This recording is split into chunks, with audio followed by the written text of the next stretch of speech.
Tuingie. Good morning learners, how are you?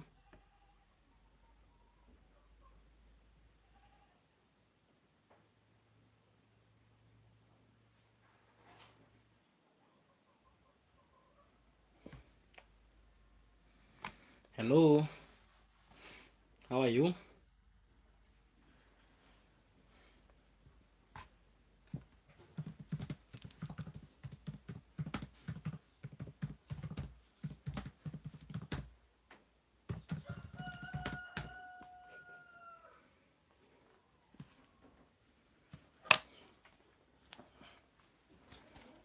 Let's continue joining.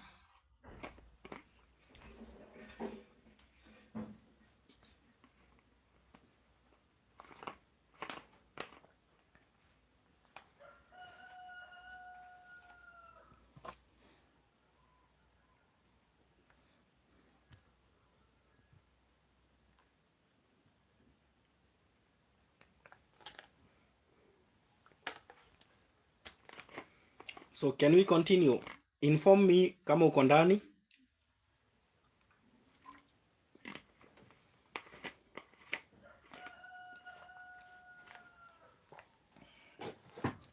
Those who are in, kindly inform me so that I know that all of you are in, so that we can start our today's class. We said that today we will be going through Mathematics Kcse 2024, and as promised, that is what we are going to be doing now. So nani wako ndani? Just type on the comment section so that we can start.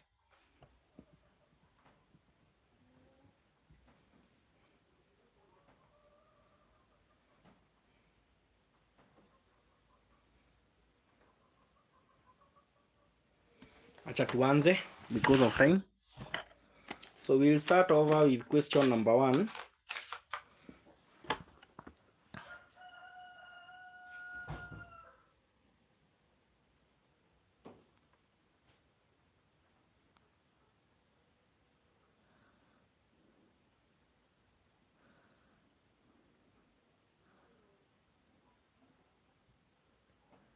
Question 1 leads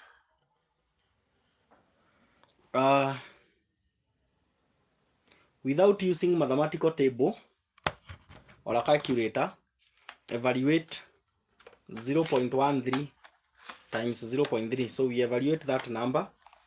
So in this question, we must mark our key areas.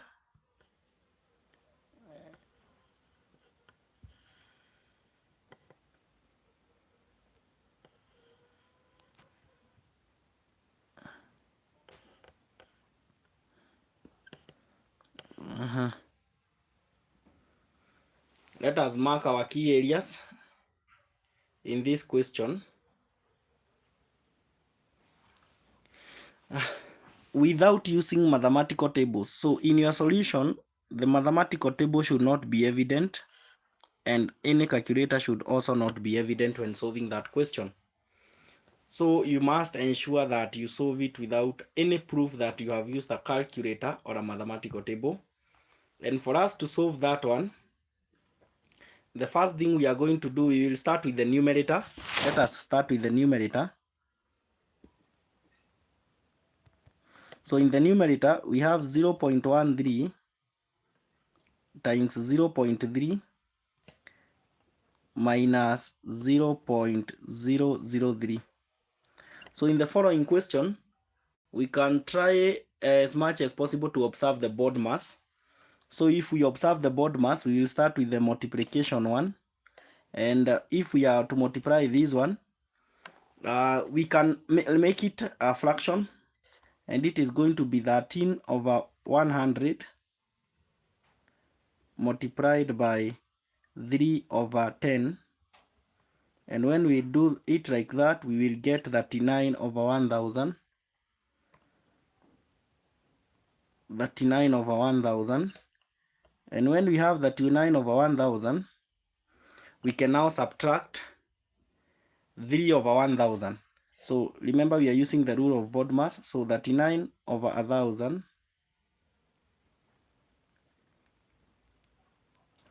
then we subtract 3 over 1000, And since our denominator is the same, our denominator will remain to be 1000, and our numerator will be 39 minus 3 is equivalent to 36. Is equivalent to 36. I would propose we leave our numerator like that. Then our numerator divide by our denominator. So our denominator is 0.09. So whatever we have gotten at our numerator, we now go to our denominator. Kindly bear with me. So we now have 36 over 1000. We are dividing with 9 over 100. 9 over 100. Why 9 over 100? Because 0.09 when written as a fraction is the same as 9 over 100. And by doing that, we will have 36 over 1000 multiplied by 100 over 9. And with that, we can simplify by 0 goes with this 0, and this 0 goes with this 0, by 9 1, by 9 4. So that will be equal to 4 over 10. 4 over 10 written as a decimal will be equivalent to 0.4. 0.4. And we are done with question number 1. So by doing that, you get your 3 marks. You get your 3 marks.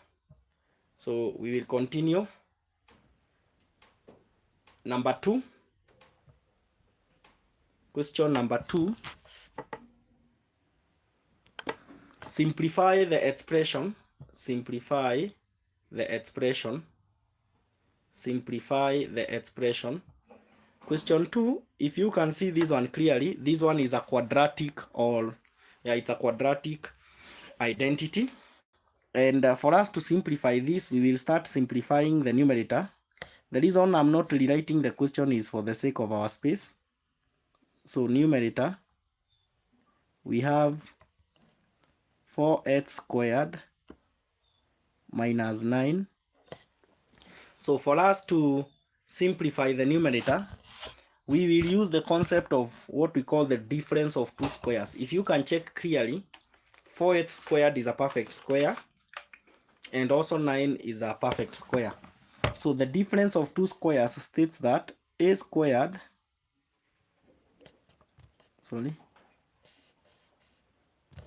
it states that a squared minus b squared is equals to a minus b, a plus b. So 4x squared minus 9 is equal to, the square root of 4x squared is 2x, and the square root of 9 is 3. Then the next one is the conjugate, which will be a repetition of the same, but the sign will be plus 2x plus 3. And by doing that, unajizolea your first mark, solving the numerator. Solving the numerator. So we have already solved the numerator. Let us now solve the denominator.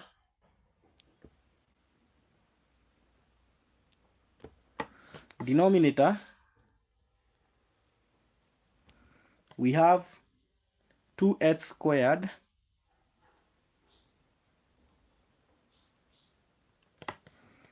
plus x minus 6. So this one is a quadratic expression, and for us to simplify this expression, we are going to expand, we are going to factorize. And for us to factorize, we will first determine the product. So the product of this is 2 and 6. It is 2 times 6, which is equal to 12. So for us to get the product is always equal to a and c. And our a is 2, and our c, negative 12. Sorry, it will be negative 12. Negative 12. It will be negative 12.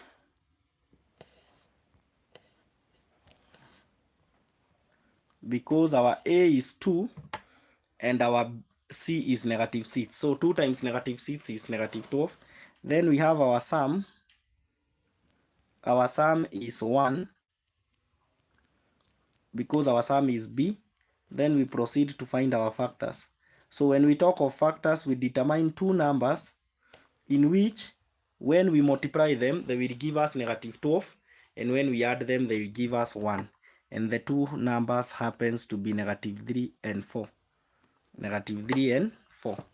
So when we are now factorizing, we will take 2x squared, then we will replace plus x with minus 3x plus 4x. We replace that 1 with the factors minus 3x plus 4x, then minus 6. So with that, now we will factorize by grouping. And when we factorize by grouping, what are we going to get? 2x squared and 3x, the common factor here is x. And in our bracket, we will be left with 2x minus 3, then plus the common factor there is 2, and we will be left with 2x minus 3. If you open these brackets, utapata whatever is just above, immediately above. And because we have a repetition of two brackets, we just choose one, 2x minus 3, and we take the here nje, x plus 2, this one and this one, and we are done solving the denominator. By doing that, we also get our second mark. So for us to get our final mark, now what we do is that we now take the numerator 2x minus 3, 2x plus 3 over the denominator, which is 2x minus 3, x plus 2. And because we have 2x minus 3 as the numerator and still as the denominator, we can simplify. At this point, we are allowed to simplify each by 1 because the sign in between them is a division sign, and that will give us 2x plus 3 over x plus 2, and that will be our final answer. So in total, you will get all your marks. You will get all your marks. So wacha tuendelee. Number 3.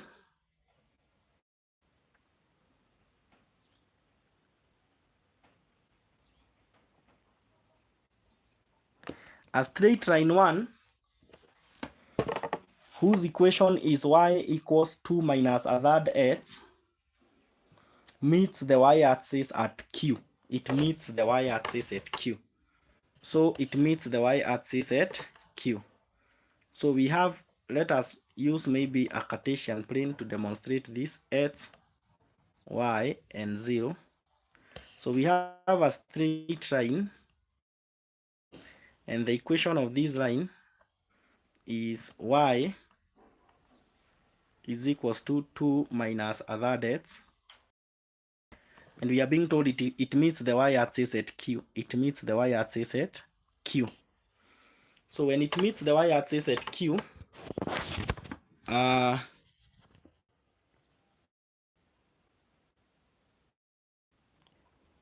what is going to happen here is that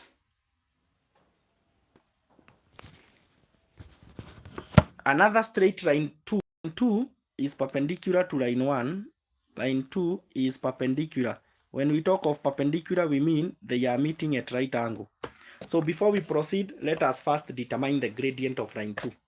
So the gradient of line 1 is negative a third. The gradient of line 1 is negative a third. I hope you know that from gradient and equation of straight lines. So we are going to find M2, where we say when dealing with perpendicular lines, M1 times M2 is equals to negative 1. And by doing that, we will have negative a third m2 is equals to negative 1. So we will multiply with the reciprocal 3 over negative 1 times 3 over negative 1. So that will be left with m2. And our m2 will be equal to 3. So the gradient of line 2 is equivalent to 3. Let us go back to our question. Let us go back to our question. I don't know. Let's resume back to our question.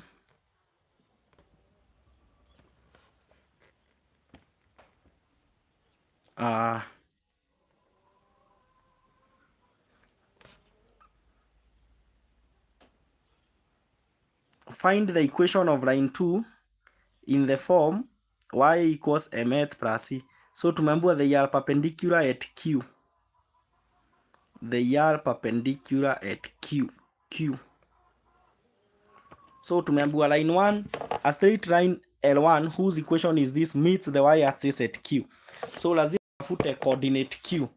So what will be our coordinate q? Coordinate q itakuwa, tumeambiwa hii line ni y is equals to 2 minus a third x. And we said when lines are meeting on the y-axis, it means that the value of x is 0. The value of x is 0. Because that is what we call the y-intercept. So we will now replace y(x) with 0, and we will have our q is equals to qy is equals to 2 minus a third times 0 is 0. So our y will be 2. And with that in mind, our value of q will be 0, 2. So we are being told to find the gradient of line 2 which is perpendicular to line 1 at q. Tushapata gradient ya line 2 ni 3. So at point 02, having the gradient as 3 over 1 or 3 and the arbitrary points of a straight line as x and y, we can proceed to find the equation. So how do we determine the equation? Y minus 2 over x minus 0 is x will be equivalent to 3 over 1. When we cross multiply, we will have y minus 2 times 1 is still y minus 2 is equal to 3x. So y is equals to 3x plus 2. Y is equals to 3x plus 2. And by doing that, we are done with question number 3. We are done with question number 3. We are done with question number 3. 3x plus 2. Tuende number 4. So question number 4 will be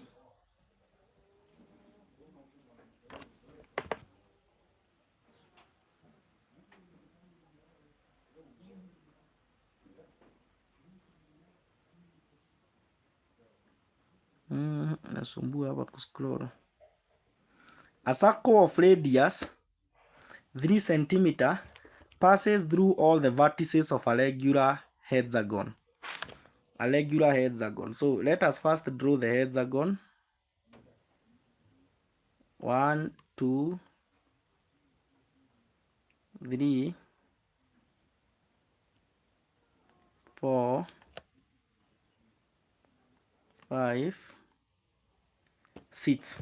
So we are being told a circle of radius 3 cm passes through all the vertices of a regular hexagon.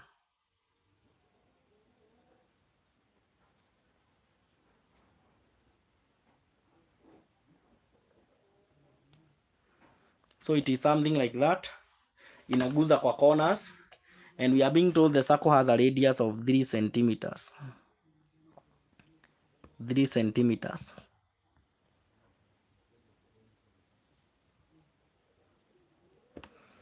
centimeters.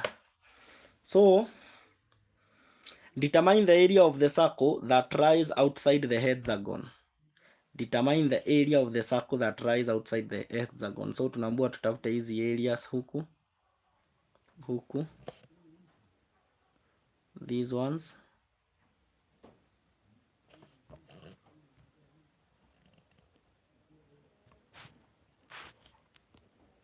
huku kwanza. This is the area we are being told to determine. So a hexagon has how many sides?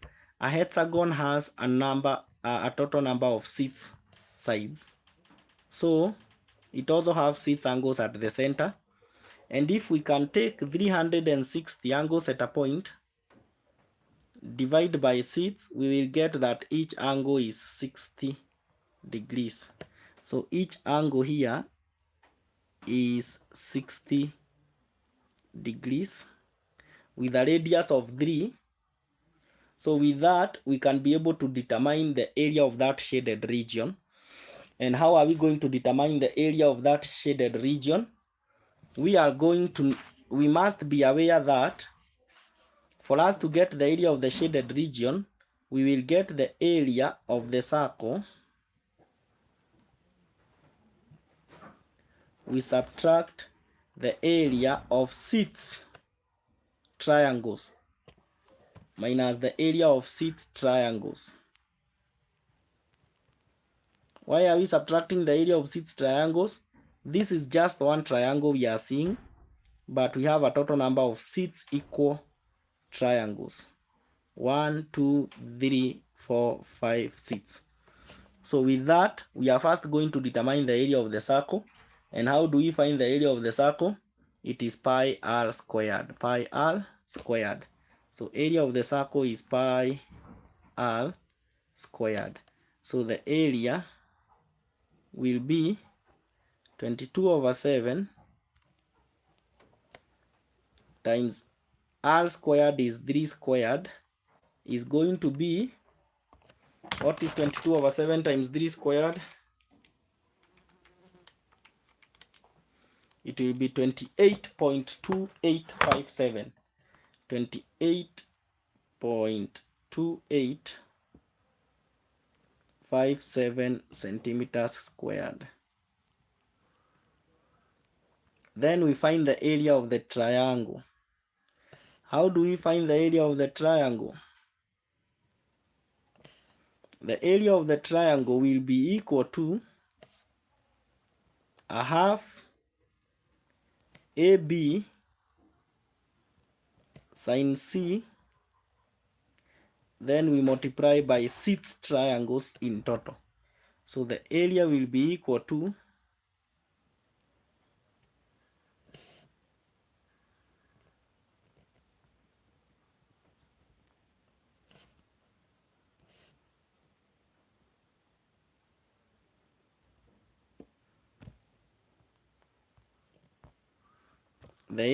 to a half times A ni 3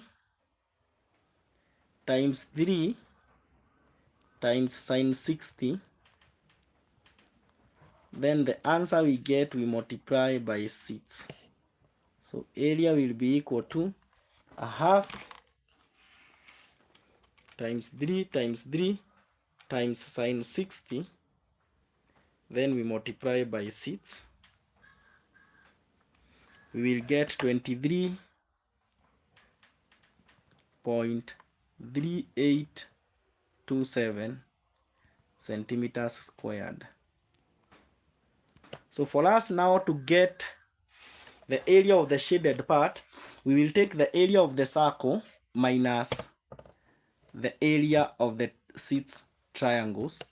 So we will take the area of the circle minus the area of the 6 triangles. And when we do that, what are we going to get?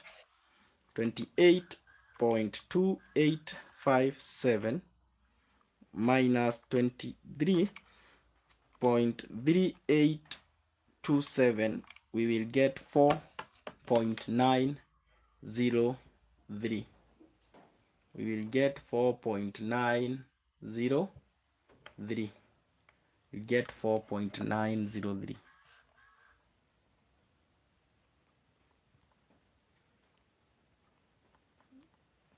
centimeters squared. Centimeters squared. Tafadhali ni text hapo kwa comment section nijue tuko na nani class, who is in and who is not in. Tafadhali, tafadhali, tafadhali. I want to know the specific students who are in.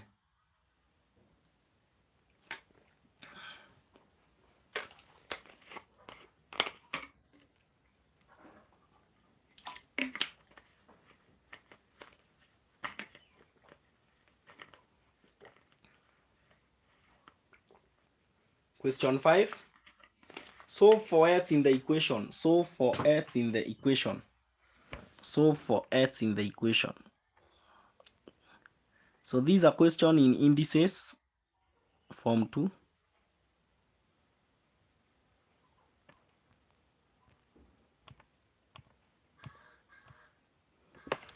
Indices. Mercy, nani mwingine? I just want to know who is in. Esther, are you in? Joel Kariuki, are you in? Yes. Nataka kujua tuko. Yvonne, uko ndani. Nataka kujua. So just type it on the comment section. Those that I've mentioned, they should all be in class. Esther, Dani. Jerry Njogona. So we are supposed to solve this equation. Ukiangalia hizi zote tuende straight to the point, all of these are to base 5. You can be able to write them to base 5. So 25 to base 5, or 25 to base 5, it will be 5 to power 2, then times x is equals to 5 to power 5 divide by 125 is 5 to power 3.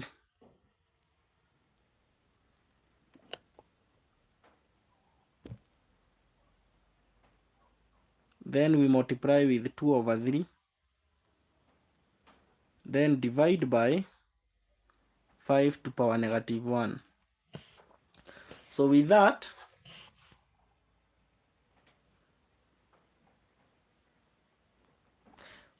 we are going to multiply 5 to power 2x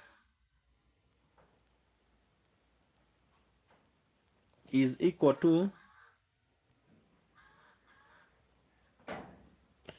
by 3 will cancel with this 3, so tutabaki na 5 to power 2.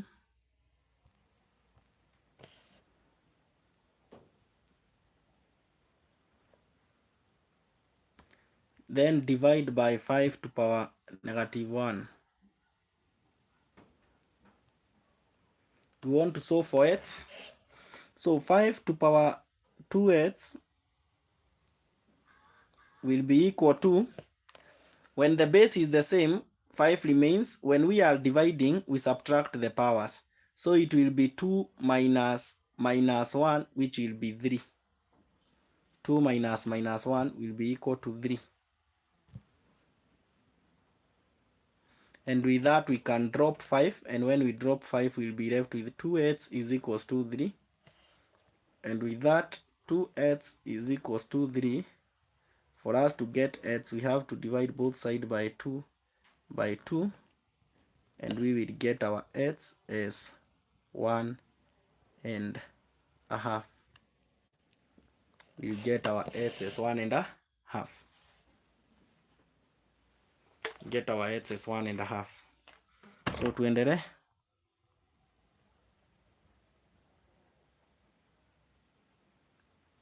That was number 5. Number 6.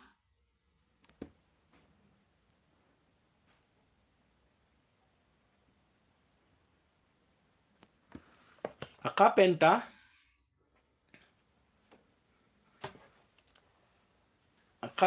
had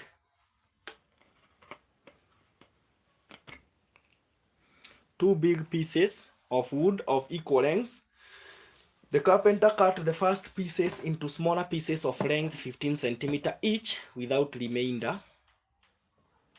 The carpenter cut the second piece into smaller pieces of length 24 centimeters each without remainder. Determine the minimum length of the big pieces of wood. Determine the minimum length of the big pieces of wood. So that is number 6. So number 6, the question simply is asking us to determine the minimum size of the piece of wood. And for us to do that, we are just going to determine the LCM of 15 and 24. So in this question, we will find the LCM of 15 and 24. So we'll start with the least common multiple, which is 2. So 15 will remain as 15 because it is not divisible by 2. Then 24 will become 12. We proceed with the second one, 2. This one will remain 15, and this one will become 6. Then we'll go to the third one, which is 2.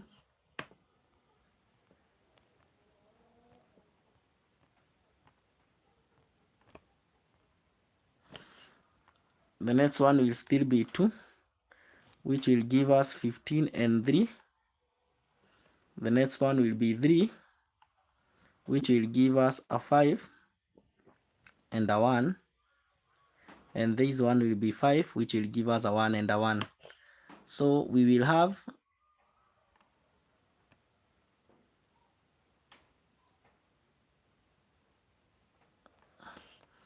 2 LCM will be 2 cubic times 3 times 5.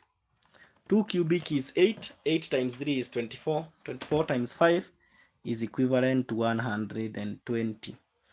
So the total length or the minimum length will be 120 centimeters.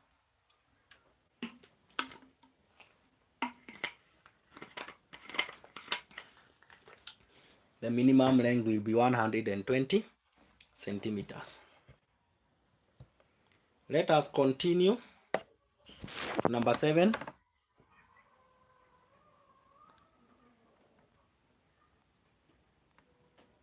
A cylindrical container of internal radius 10.5 centimeters has a hemispherical base.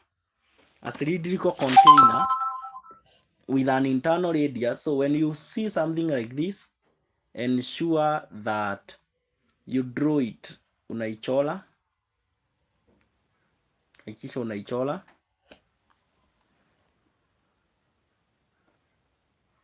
It has a hemispherical base.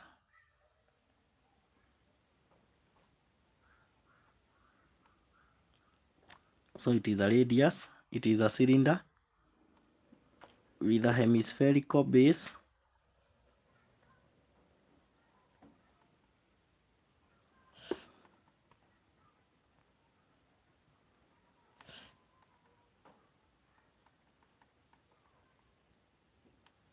It looks like something like that. Then we are told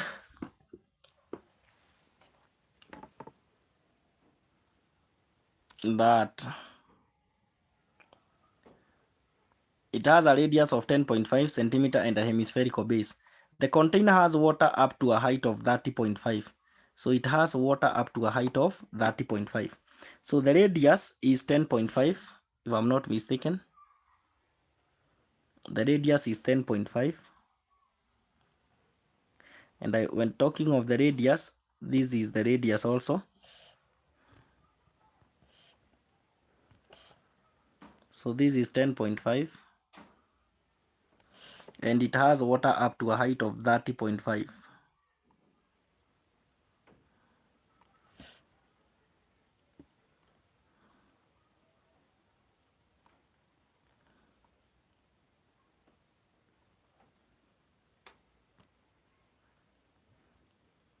But from here to here, I want you to note that this is still also a radius of 10.5.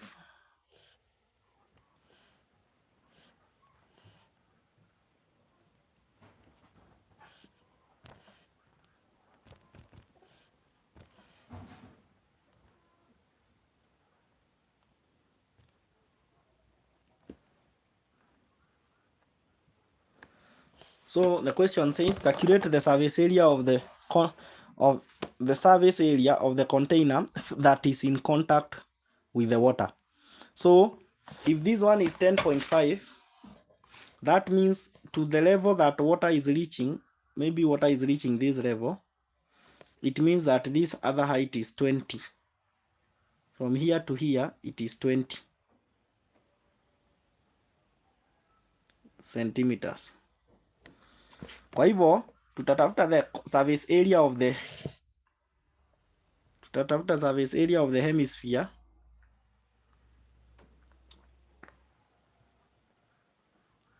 plus the surface area of the curved area of cylinder. Curved area of what? The cylinder. So the formula will be surface area is equals to the surface area of a hemisphere. In this situation it is 2 pi r squared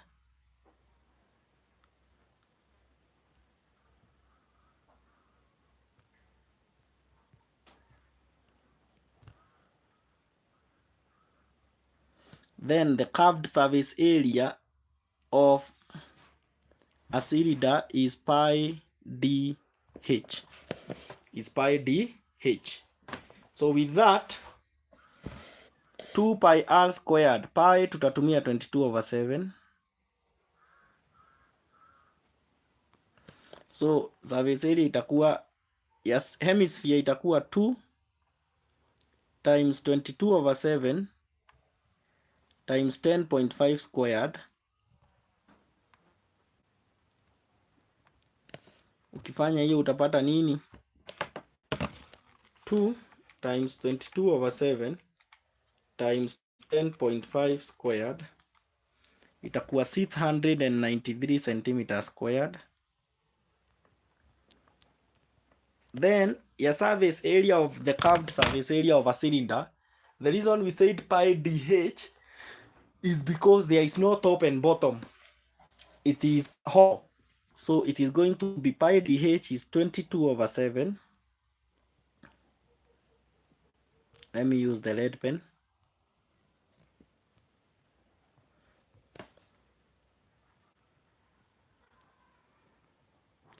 Over, if the radius is 10.5, the diameter is 21, and the height of the cylinder is 20. And the height of the cylinder is 20. So it will be 22/7 times 21 times 20. That will be 1320 centimeters squared. So for us to get the total surface area in contact with the water, we will now add 693 plus 1320.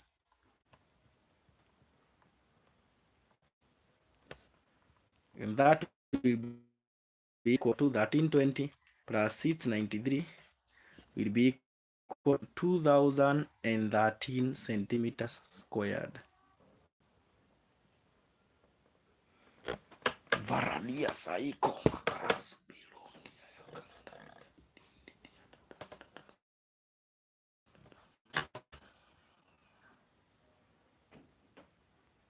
This number 8, we are not going to construct it because we don't have the necessary equipments to do that construction. So bear with us, we will do it later on book that I upload. Any question with a diagram? Let's go to question number 9.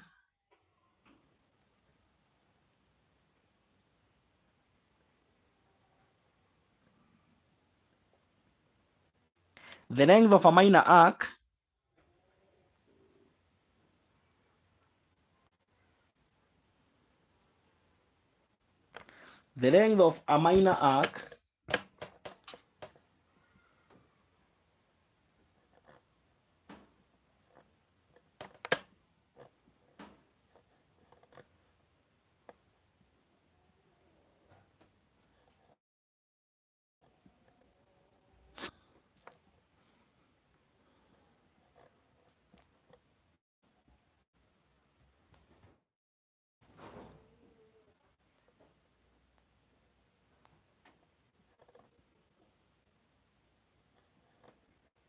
Can you see the screen? The length of a minor arc of a circle center O is 10 centimeter. The length of a minor arc of circle center O is 10 centimeter. So anytime you hear of a minor arc, najua you are dealing with a sector.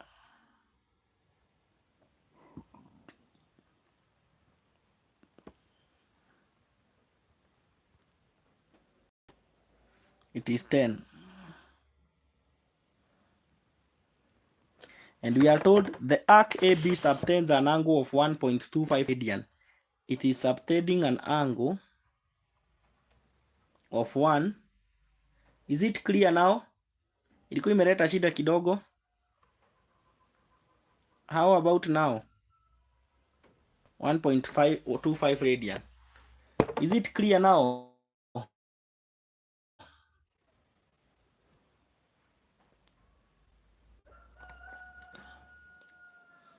Iko clear sahi?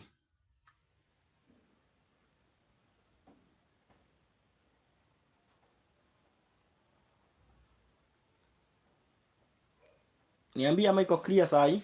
Okay. Let us continue. So the first thing first, lazima we must first convert our degrees into we must convert our radian into degrees. And for us to convert our radian into degrees, one radian, that Kcse you are seeing on top represents radian. It is equivalent to 57.3 degrees. So we should ask ourselves, what about 1.25 radian? How many degrees does it represent? So it will be 1.25 times 57.3 divided by 1. Utapata how many degrees? 1.25 times 57.3 itakuwa 71.625 degrees. So when we get those degrees, we will now proceed. We have been given the length of arc, but we don't have the radius. So we cannot be able to determine the area. The thing that what we now need to do is we should first determine the radius. And since we have the length of arc, the formula of length of arc is equal to theta over 360 multiplied by 2 pi r. So theta is 71.625 over 360 times 2 over 27 times 2 times 22 over 7 times r is equal to 10,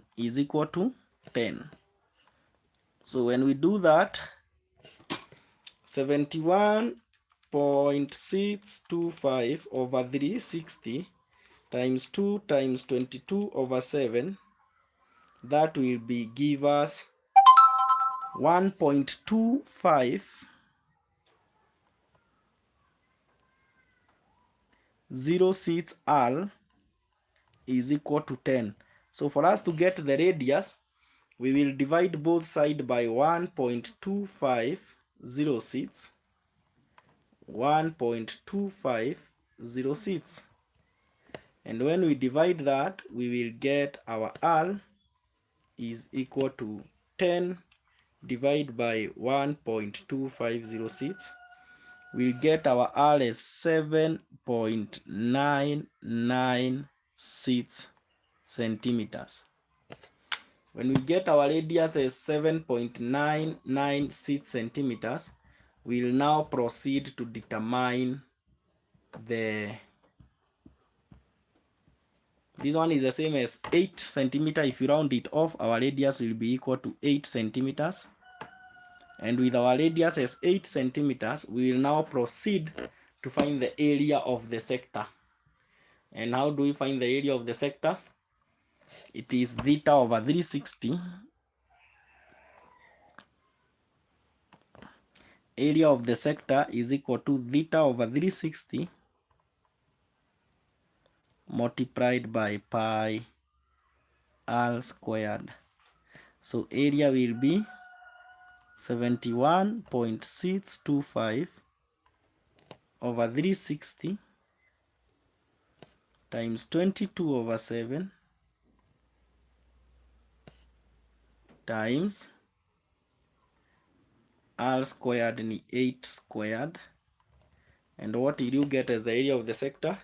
71.625 over 360 times 22 over 7 times 8 squared. That will give us 40.02. 40.02 centimeters squared. 40.02 centimeters squared.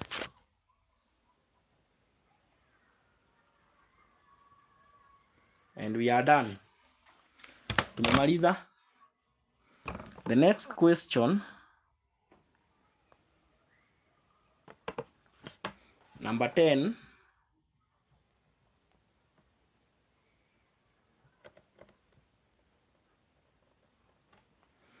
The following figure represents part of a pattern. A line of symmetry L1 of the pattern is shown. So swali linauliza, complete the pattern and hence state the order of rotational symmetry of the pattern. So the first thing you are going to do, you will come and measure this angle. There is an angle that is here. You measure this angle.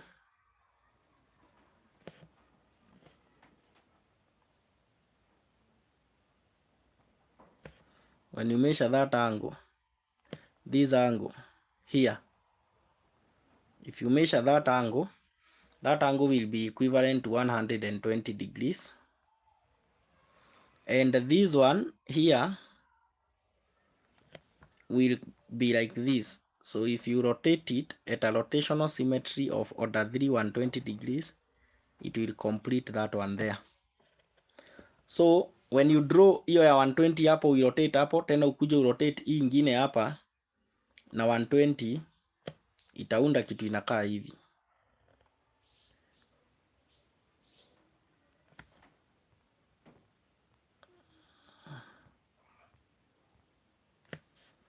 Itaunda kitu inakaa hivi.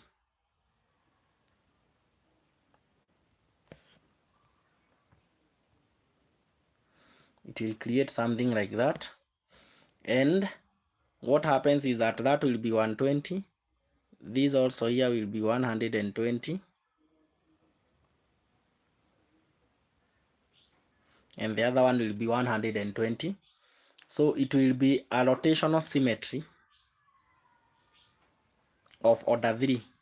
It will be a rotational symmetry of order 3. A rotational symmetry of order 3.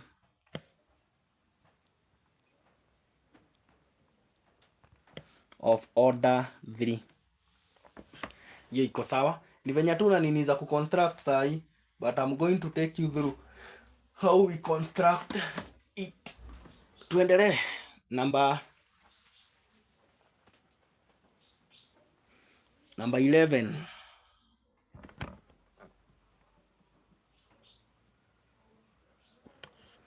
Taka leo tuchape hata kama tuone, I hope tunaweza. A Kenyan bank bought and sold foreign currencies on 2 different days as shown. So 1st of December 2021, 2nd of December 2021. One South African rand is buying at 7.8 shillings, 7.08. It is selling at 7.1. Tanzanian shillings, 100 Tanzanian shillings is buying Kenyan shillings at 21 and selling at 21.25. So the question now reads,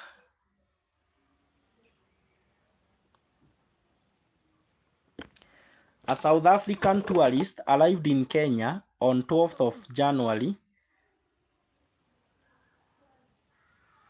2021 with 15,000 South African rands. he changed the whole amount to Kenyan shillings. So tubadilishe hizo. Remember, foreign currency to Kenyan currency, what do? We buy. So tunasemanga for kebu. So we will convert South African lands into Kenyan shillings. So itakuwa, if one land is equivalent to 7 shillings and 8 cents, what about 15,000 lands?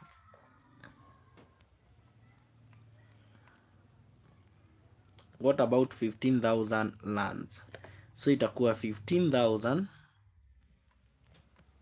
times 7.08.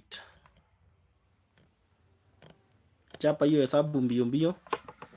15,000 times 7.08 itakuwa 106,200.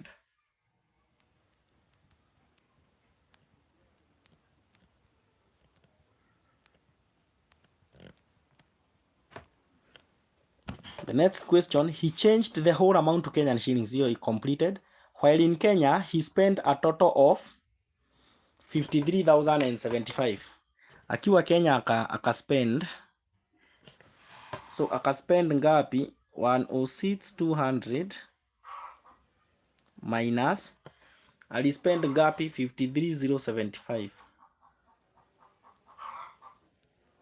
So alibakisha ngapi?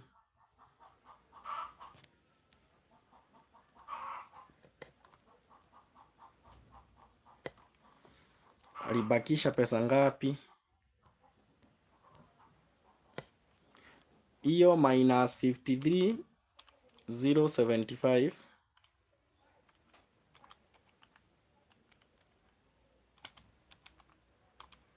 alibakisha 53,125. With that tunaambiwa akafanya nini? While in Kenya, he spent and changed the balance to Tanzanian shillings before leaving for Tanzania. So change now from Kenyan to foreign. So changing from Kenyan to foreign, what do? We sell. So if 100 Tanzanian shillings is selling at 21.25, if 100 Tanzanian shillings is selling at 21.25 shillings, what about 53,125 shillings? Zitakuwa pesa ngapi za Tanzania? It will be 53,125 times 100 over 21.25. Itakuwa how many Tanzanian shillings?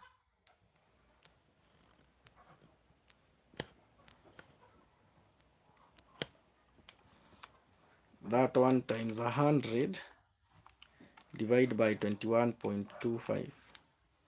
It will be equal to 250,000 Tanzanian shillings. 250,000 Tanzanian shillings. 250,000 Tanzanian shillings cash. 250,000 Tanzanian shillings. So tuendelee.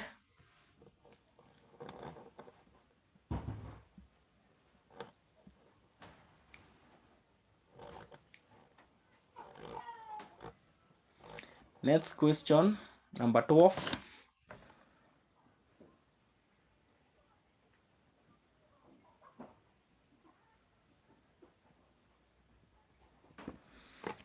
The coordinates of points O, A, B, C are 002144 and -17 respectively.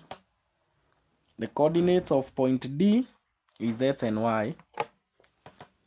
Point M is the midpoint of CD and it satisfies the vector equation OM equals OA plus 5/2AB. Determine the coordinates of point D. Determine the coordinates of point D. Haya. So hapa tutaenda upesi upesi. So tutachora hizo vectors venye tunaweza jaribu kuzipredict venye zinafaa ziwe. This one is number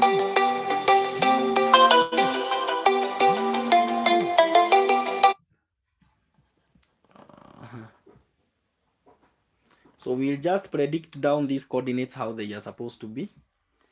O, A, B, C. O ni 0 0 obvious. A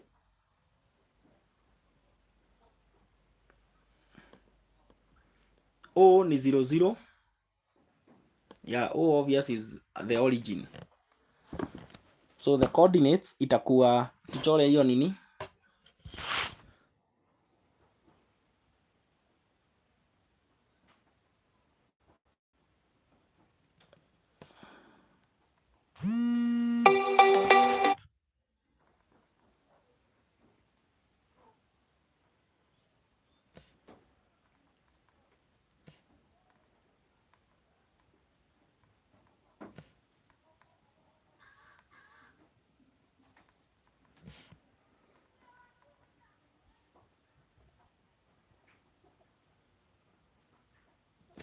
So tushikanishe tulete hapa.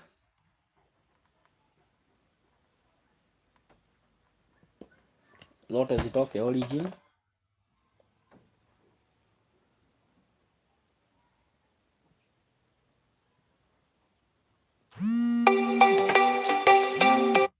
Hai.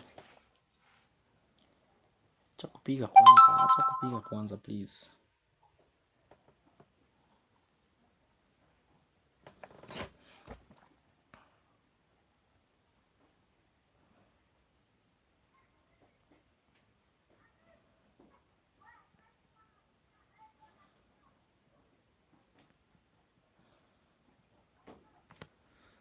Inayo ikuje.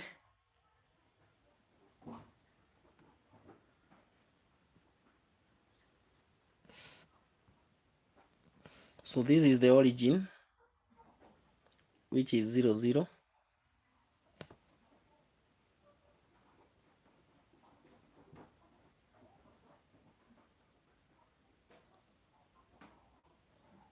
A ni 0 0. No, A ni 2 1. B ni 4 4. C ni negative 1 7. So with that, we now continue. The coordinates of point D is X and Y. Point M is the midpoint of the line CD. M iko hapa katikati, tunaambua M ni midpoint ya CD. So M is dividing in the ratio of 1:1. Good one. Haya, determine the coordinates of point D. So the first thing we are going to determine, we will determine AB. We will determine AB. And how do you determine AB?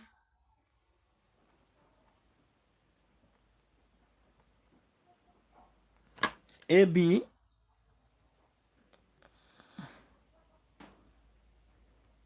is equals to OB minus OA. Therefore, AB is equals to B is 4 4 minus A is 2 1. Therefore, AB will be equal to 4 minus 2 is 2, 4 minus 1 is 3. Mbona tumetafuta AB? Because of this expression here. We'll have to use that expression. Then OA, we have our OA is 2 1. Therefore, our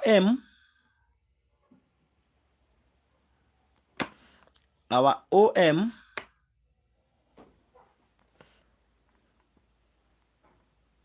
will be equal to our OA is 2 1 plus 5/2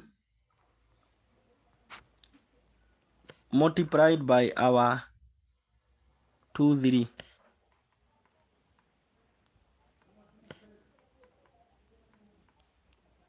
So OM will be 21 plus 5 over 2 times 2 is 5. And 5 over 2 times 3 will be equivalent to 5 over 2 times 3 will be equal to 7.5.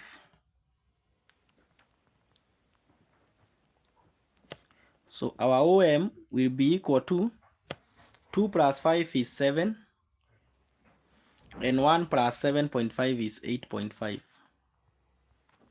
So our M coordinate, don't call me again. So our M coordinate will be 8.5. This is our M, itakuwa 8.5.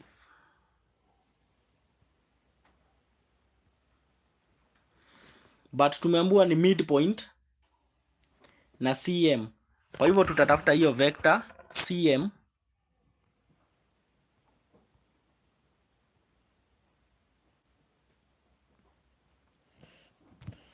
Unaweza futa hapa.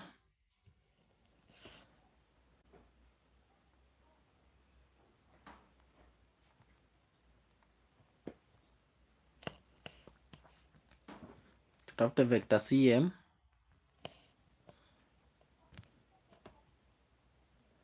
Mbona tunatafuta CM? Juu tumeambiwa zinatoshana in terms of ratio kutoka hapa mpaka hapa. So CM tutachukua M 8.5 to minus C ambayo ni -17. Tukifanya hivyo tupate CM itakuwa nini? 7 minus 8 minus 1 itakuwa 8. Nayo 8.5 minus 7, 8.5 minus 7 itakuwa 1.5. It will be 1.5. So with that, sasa tunaweza sema CM, vector CM is equal to vector MD. Kwa nini? Zote ziko in the same ratio, 1:1. 1:1. So the only thing left here is to add. Tunaweza gawanya hapa. Sasa tukuje tuchukue M ambao ni 8.5. Tukuje tu add nini? 8, 1.5. 7 plus 8 ni 15. Na 8.5 plus 1.5 ni 10. So our vector D will be 15, 10. The coordinates will be 15, 10. The coordinates will be 15, 10. Itakuwa 15, 10. Na hiyo imeisha. Number 13.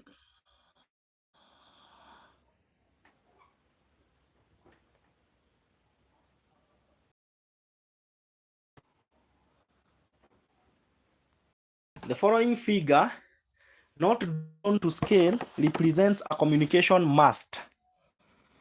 The mast has been divided into 4 equal parts. A point is 30 meters from the foot of the mast on the same ground level.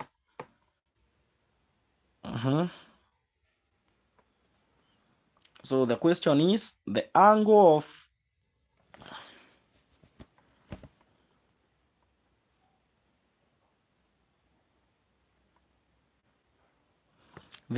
elevation of the third mark. The third mark is 50 degrees. Calculate the height of the mast. Tutafute the height. Yes.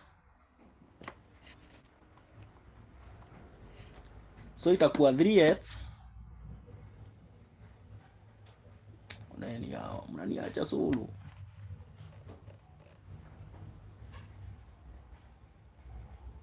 Mnaniacha peke yangu najifunza. Acheni hata nyinyi mchezo sasa.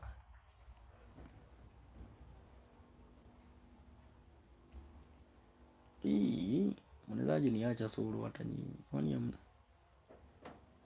Is a joke bwana. Stelo method DC billing kodi ya zabanda dida dindi dindi dindi dindi dindi dindi. Tuangalia kama tutapata network.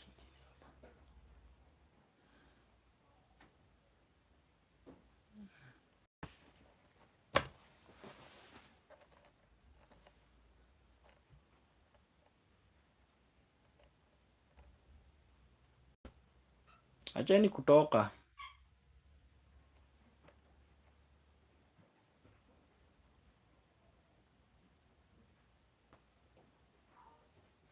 So tunataka kupata hiyo height. So itakuwa 3x over adjacent. Adjacent is 30. So we will close multiply. Tuki close multiply itakuwa 3x is equals to 30 times tan 50. So tukipata hivyo tutadivide hapa by 3 na hapa by 3. Hiyo icancel by 1 at least tupate x yetu itakuwa 30 times tan 50 then divide by 3. X yetu itakuwa 11.9175 meters. But tumeulizwa height ya yote. Calculate the height of the mast. So height ya yote ni 4x. The total height is equal to 4x. And you know that.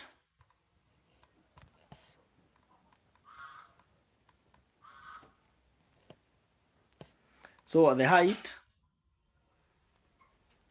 will be 4 times 11.9175, and our height will be equivalent to times 4, it will be 47.67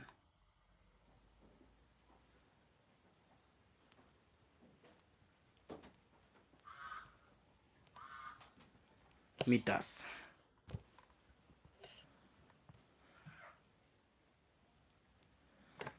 .67 meters.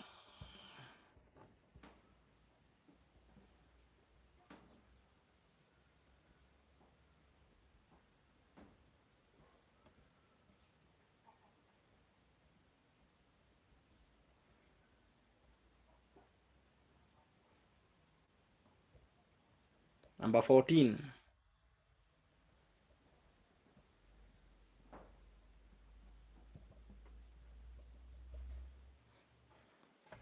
Number 14.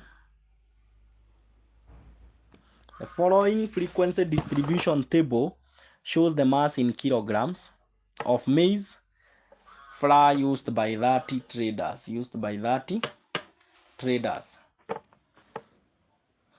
Calculate the median. The median mass of the maize flour sold. So ukiona median, hiyo ni class, hiyo ni frequency. So tunafaa kutafuta cumulative frequency. So just create another law ya cumulative frequency. Gawanye tu hivyo mdogo mdogo. So the first frequency itaanza na 3. 3 plus 8 it will be 11. 11 plus 10 will be 21. 21 plus 7 will be 28. 28 plus 2 will be 30. Hivyo ndivyo tunaanzanga. Then formula ya kutafuta median inakuanga gani? Formula ya kutafuta median inakuanga Q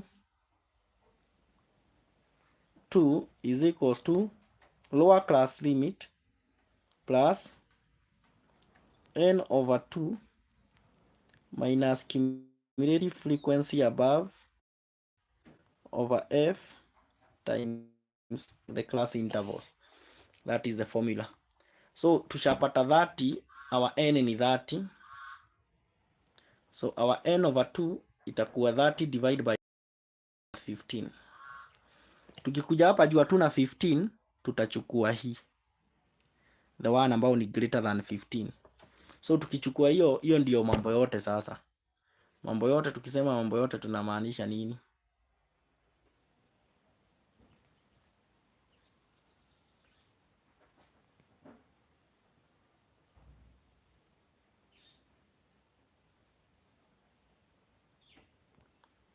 So tukisema hivyo tunamaanisha tutaanza na kutafuta median. Itakuwa Q2 ni the lower boundary ya class 30 to 39. This is the median class. The reason to make circle is because this one is the median class. This is where the median lies. So itakuwa the lower class boundary is the least number we can round off to give us 30, and that is 29.5 plus our n over 2 is 15 minus the cumulative frequency above 21 ni 11 over the frequency of the class is 10, then multiply by intervals from 30 to 39, it is 10. Therefore our Q2, which is our median, will be, we solve using BODMAS. We start with the bracket 15 minus 11 divide by 10 times 10 plus 29.5, and that will give us 33.5.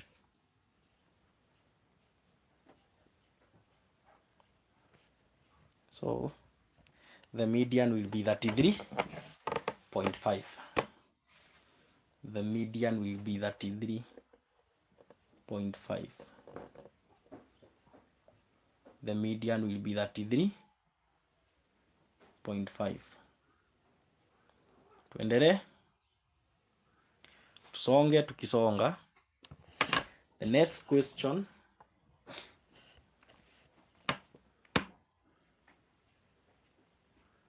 Number 15. The table below shows values of x and some values of y for the curve y equals to x squared.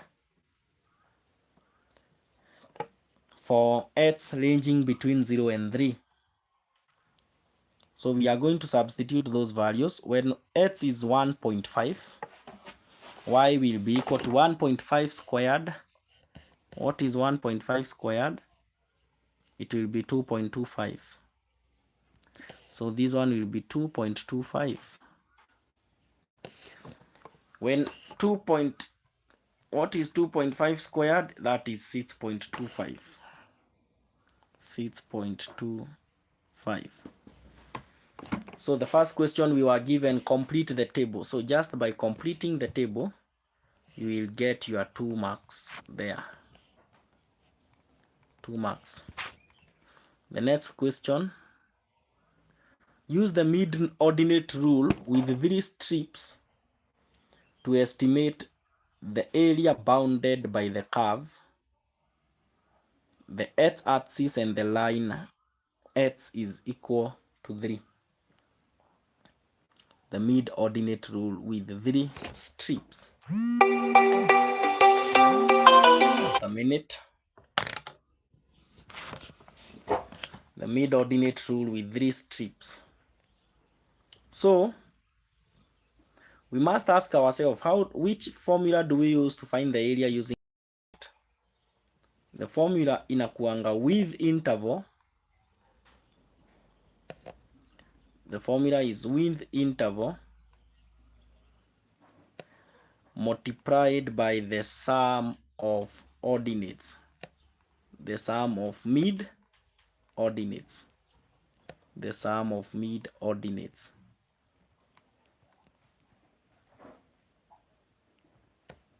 the sum of mid ordinates. So that is the formula we use. So it is not a must we start drawing, you only need to figure it out in your mind. Tumeambiwa mpaka mahali x imefika nini. So 0 0 ni mahali inaanza, and even if you may plot it on a Cartesian plane, it will be like this. X and y, so we have 0 intervals of what? We even have our Cartesian plane. We have our Cartesian plane. So tufute hii tuchore kwa hiyo Cartesian plane tumepewa. So tutaanza na ya kwanza ni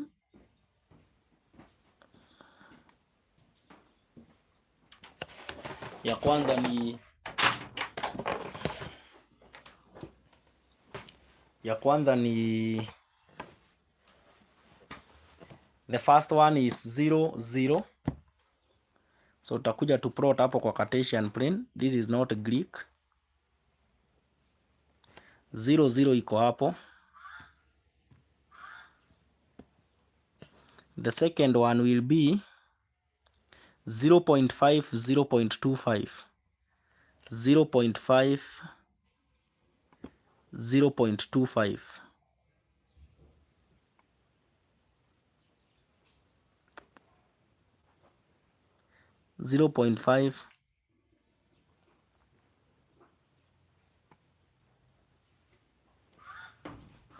0.5 0.25.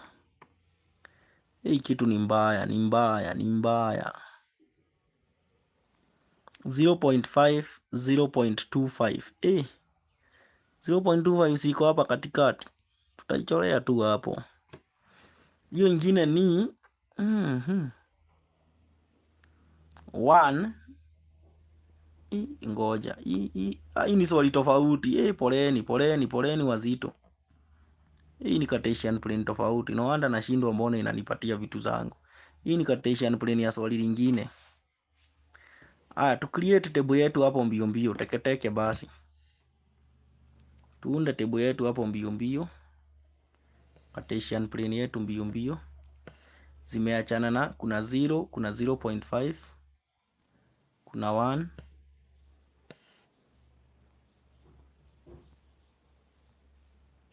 kuna 1, kuna 1.5, kuna 2, kuna 2.5, kuna 3 na za juu zimeenda 0 mpaka 9. Wewe, hii scale ni mbaya, but anyway, surviving is winning. So hapa tutakuja, tumeambiwa 3 strips. Kama hii inaanza 0, I want you to have this in mind. Kama inaanza 0 ni kumaanisha hapa hakuna height yoyote.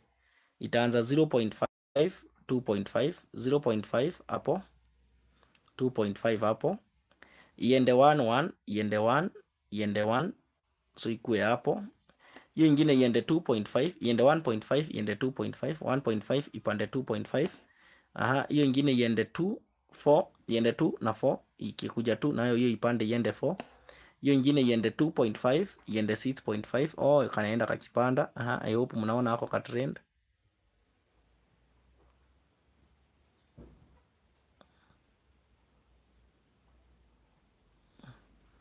Ka trend kanaenda kakienda hivyo, na ya 9 hapo. Kwa hivyo hii kitu yetu inaenda hivi, tuichukulie inaenda hivyo. So ikienda hivyo, hii ni 0 hapa, hii ni 0, hii ni 0.5, hii ni 1, hii ni 1.5, hii ni 2, hii ni 2.5 na hii ni 3. Zinaenda hivyo. So zikiwa hivyo, tunaambiwa ordinate ngapi? Ordinate ni 3. Na iishie kwa x is 3. X is 3 ni hapo, iishie hapo. Na ordinate ni 3. So kama ordinate ni 3, inafaa ikue hapo. Ikue hapo. Hapa.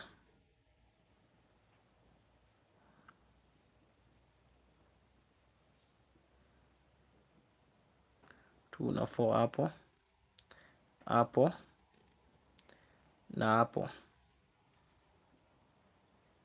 Iko sawa? So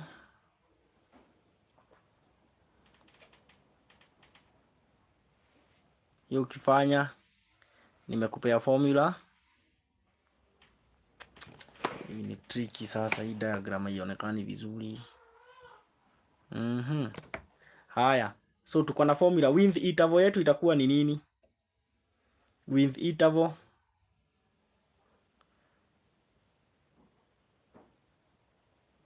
hiyo haionekani vizuri. Think I have to chatuweke hii nini hapa. So mark for me those questions number 15 na number was it 8. Hizo mbili nitazifanya kando kwa graph paper ili tuone vizuri, kwa sababu sasa hii iko noisy sana, hata siwezi manage kuplot hii kitu vizuri. Tumalizie na number 16. Hata hii ni ya kuchora graph. Use a Cartesian plane provided to draw the graph this. Hapa kuna maswali. Hiyo ni ingine nao ya graph. Maswali matatu, constructions na graph mbili. 2x plus 3y is equals to 1.2. So tulisema ukipewa equation kama hiyo 2x plus 3y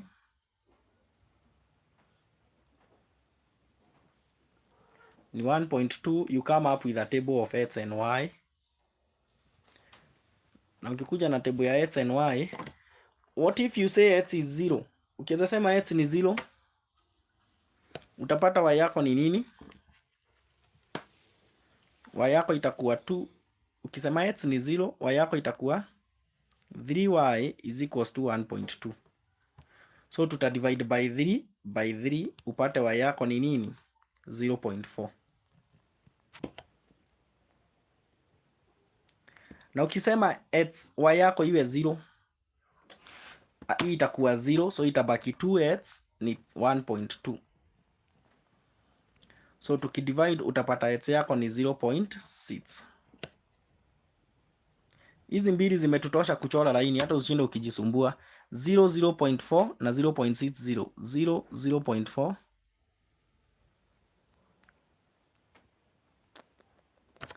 0.4 iko hapo na 0.60 iko hapo. Hiyo ni mwecheche. Sasa urudi uchore laini. Mimi siwezi chora laini nzuri juu sina rula. Na hii rula kuchora ni tricky sana.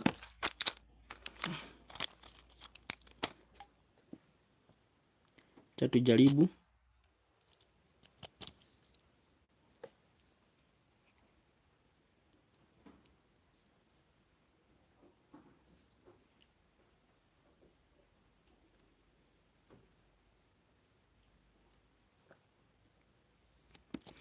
Inafaa kupitia hapo.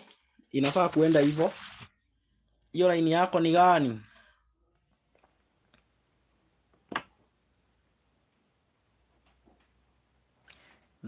Ni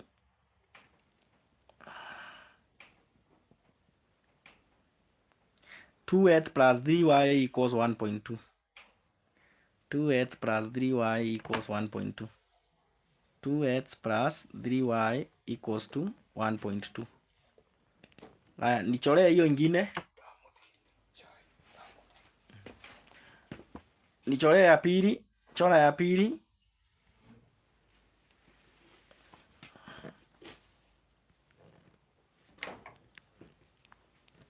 (5x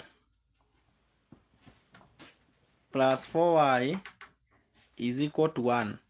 So x and y. Ukitaka iwe rahisi, wewe kuja unasema moja iwe 0. X nitasema iwe 0. Nibaki na 4y is equals to 1. Ili y yangu iwe 0.25. Ingine nikuja niseme y yangu ni 0. Ili nibaki na 5x is equals to 1. So ikue x yangu ni 0.2.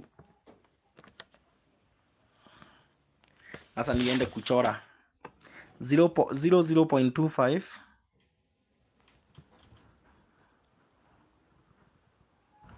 0.25 itakuwa hapa,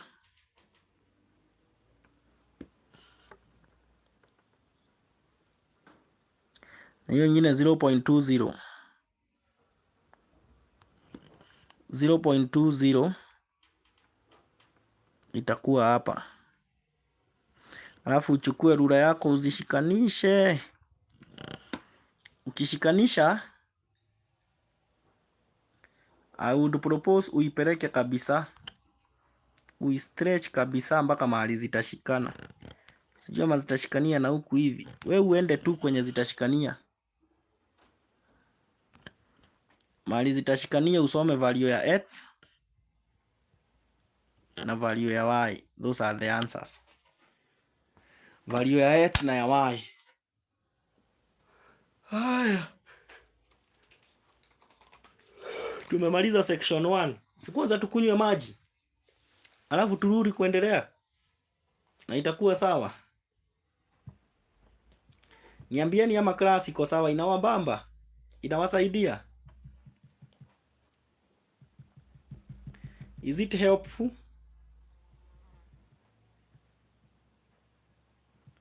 Is it helpful? Just type it down on the comment section. Is it helpful?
Tupunge hewa dakika kama 10 hivyo.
let's resume back.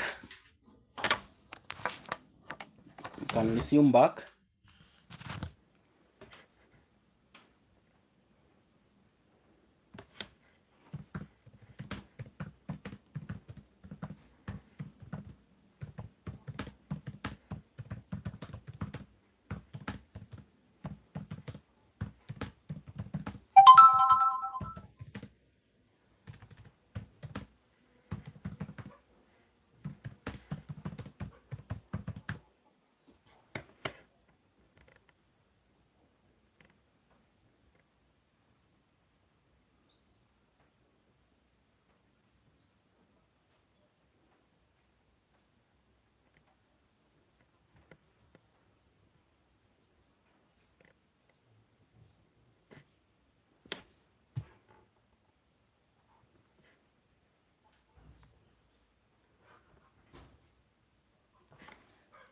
So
goodbye.